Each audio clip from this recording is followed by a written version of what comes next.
Kung ating i-rewind 'no, at kasi nabasa ko yung, ah, Genesis at saka Exodus, dito sa talatang ito, almost na sinasalita ni King David ang tungkol po sa nangyayari doon sa Egypto nung, istorya ni Moises na inalis yung mga Israelites sa Egypt.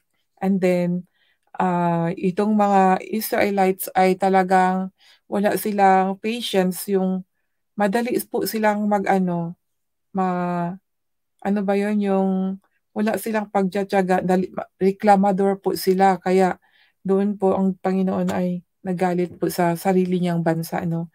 Kasi, itong Israel ay ginawa po niyang bansa at, yun nga, hindi siya hindi siya inano, yung hindi salamat Anita, hindi siya yun bang hindi 100% na, palatayanan, yung hindi 100% na naniniwala sa kanya, magkaroon lang sila ng problema, agad ay magrereklamo and then, yun tatalikod agad sa Panginoon 'no. Kagaya nung pumunta si Moises sa bukid 'no, sa mount para makipagkita sa Diyos dahil meron ngang inuutos yung Diyos na yung sa Ten Commandments. Ngunit mga ilang araw hindi pa dumating si Moises, agad, nagreklamo ang itong mga Israelites at nagpagawa sila ng Diyos-Diyosan. Yun po yung, images 'no, ang ginawa naman nitong si Aaron. At nung pagbalik ni Moises, nakita na niya na ang ingay-ingay ng Israelites at yun pala sila ay nagsamba. Sinamba nila yung images, sa English 'no, ano yung baka, parang gano'n. So, baka ba yun or ano ba yung asno? Something ganyan po yung inano nila, na yung images na yun ay mula po sa mga alahas 'no, sa jewelries na, mga gold, yun. Ginawa nilang images yun. At hindi po yung kalugod-lugod sa Diyos dahil ang Diyos po ay buhay at, actually He is a spirit.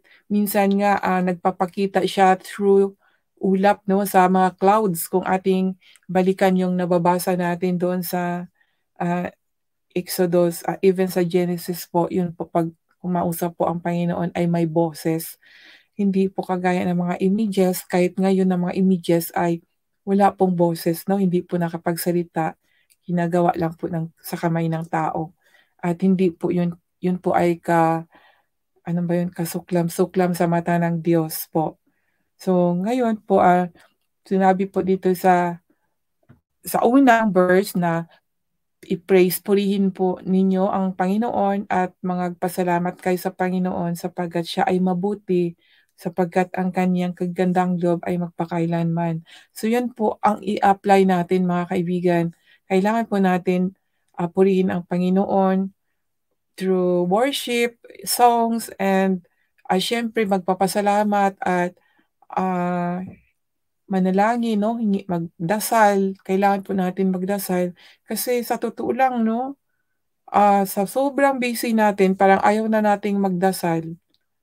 Ako naranasan ko din 'yan mga kaibigan na hindi ako nagdadasal, kahit na nung mga nakaraang taon na sa Katolik pa ako ay ang aking nagpampanata ako na mag-rosary at nobena, hindi ko na rin nagawa 'yan for how many years. So kaya siguro ako ay nababagabag 'no, na nagkaroon ng mga problema. Ngunit yung mga gawain na yun para sa akin ngayon dahil nalaman ko ng katotohanan ay mali pala yun dahil ang totoong pagtawag sa Panginoon, pagdasal ay yun bang actual prayer and actual praising to God na hindi po yung kagaya nung turo ng ibang mga, relihiyon po. So kailangan po natin purihin ang Panginoon kahit na kahit na saang bagay, kahit na in mind, kahit sa isip mapupuri natin ang Panginoon, eh. Yung kasi alam ng Diyos talaga kung ano ang iniisip natin.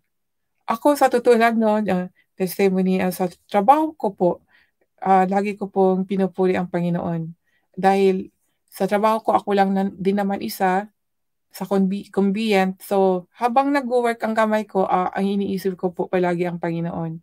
Gano'n ko po kamahal ang Panginoon. And sabi po dito, purihin ang Panginoon sa last verse po. Thank you po sa dalawa kong panauhin.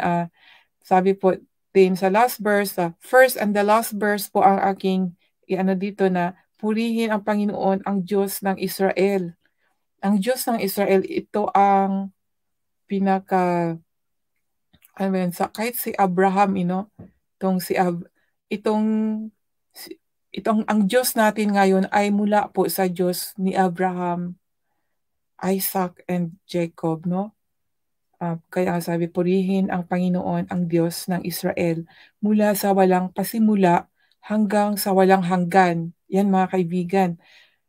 Blessed be the Lord God of Israel from everlasting to everlasting. At sabihin ng buong bayan, siya nawa, purihin ninyo ang Panginoon. And let all the people say, Amen.